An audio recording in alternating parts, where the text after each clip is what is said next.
Well, we had a good 2 days of fishing in Crystal River. We got to enjoy the nature coast, the beauty of the fishery. We caught tons of fish. I spent past few weeks scouting around there, trying to catch some quality fish. The second day was a little bit better than the first day, but solid 2 days of fishing. Whenever we launched at Pete's Pier, both days, especially the first day, whenever we launched at Pete's Pier the first day, we put the boat in the water, and we noticed really quick as we rounded the corner and we looked over there at the dock, you could see it was completely underwater. Yeah, completely underwater. We tied the boat up. At one point we had to reach in the water and get the ropes to tie the boat up and everything. But we get the boat tied up and we get off the boat and we're walking up to Pete's Pier and we're both sloshing ankle deep, maybe a little bit more into the water. You know, it was just cool. It's just the way that the storm surge pushes that flood tide in, and I mean the fish knew it too, because the fish were tucked up in areas where you know, they might not always be able to get to, but man, we definitely took advantage of the tide. Yeah, and speaking of Pete's Pier, you know, we got there super early, got the boat in the water. That first day we had that storm surge. We got some beautiful fresh shrimp and some mud minnows that day. Remember the shrimp boat being there? Oh yeah, docked up. Yep. I mean, so we got some fresh shrimp, good sized shrimp, got the mud minnows, and then we just headed out and just started slaying the fish.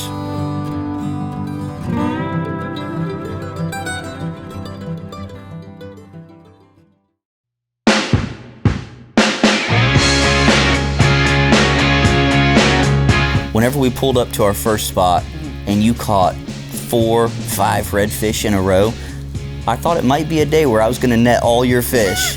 So it felt like it. That's okay. I enjoy fishing with you enough that that's okay with me. And just let you know, that's not my intentions. Where you at, bud? Straight out this way. Okay, I'm going to try to cast a little bit more. Right out there. Am I on top of you? No. I'm to the left to you about. Okay, I'm going to move this back here. So all the rods are in the, there he is. Got him. Got him. I got the net. Nice. Nice. All right.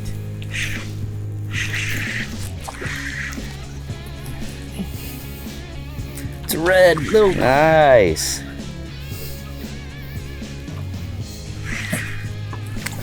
Man, look how pretty these fish are. Oh yeah, yeah. With all that rain, the water's still pretty clear. Nice fish, man. Yes. Thanks, sir. Yeah. Oh! Came right on out. Well, good thing I had the net.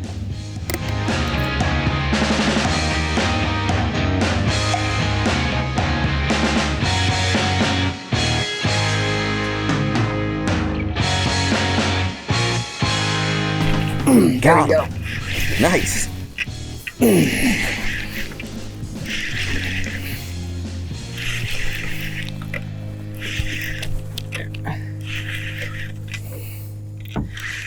Another red. Another redfish. Nice. Look at that tail.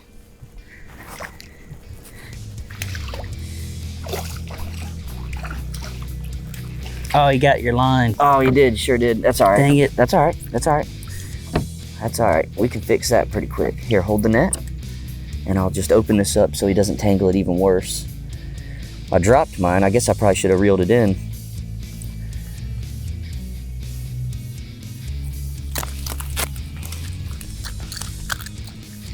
There you go. You got your fish? Mm-hmm. Good job, man. I might have to keep this net a little closer to you, Shawn.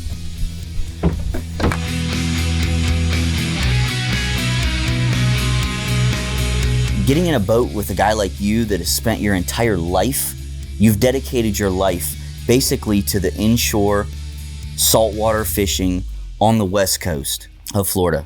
And for me, being a guy that gets to be in the boat with you on a regular basis, it's incredible the stuff I learn. I sit back and watch sometimes, and I don't even think you know you're teaching me. And you're teaching me. You're just setting the hook. Oh, I just got hit. Yeah? Yep.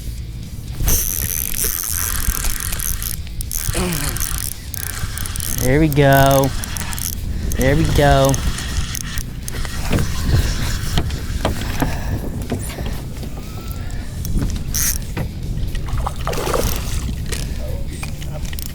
Oh yeah. It's all right. You're all right. Here you go, slide it over this way. All right. One-hander. One-hander. Thank you, sir. Thank you, sir.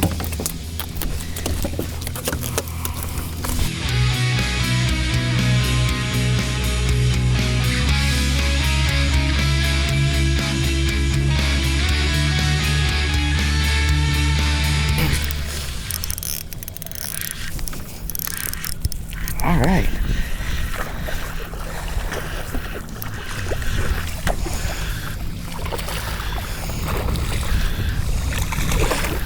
A lot of fish out there. Yes, there is.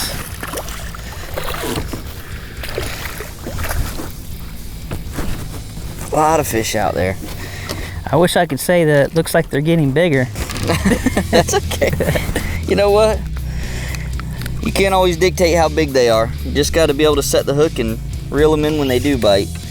So one of my favorite parts about going to Crystal River, and anyone that's ever been there before will understand exactly what I'm saying, is that it is old Florida at its finest. Years ago, they put protections that basically made it to where they could not develop all the land up and down the coast right there. And the impact that has on the fishery, being a fisherman, whenever you're out there, you're able to look at the shoreline and you see Florida for what it used to be, not for, you know, the condos that it is everywhere else. And you know, we fish all up and down the coast, and we see, you know, you got to go into the back country to really see that, you know, where it doesn't necessarily feel like man has had a huge footprint on that area. Right. But you drive up and down the shorelines and the beaches, and you see the condos and stuff, and you just know man's had that massive footprint in that area.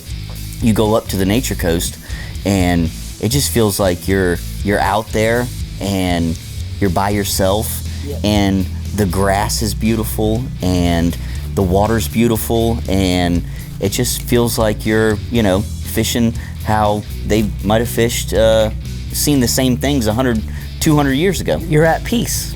Absolutely. You're at peace. I mean, you have the marsh, you have some mangroves, you have palm trees, wildlife out there. I've seen eagles, hogs. I mean, it is just old Florida at its finest.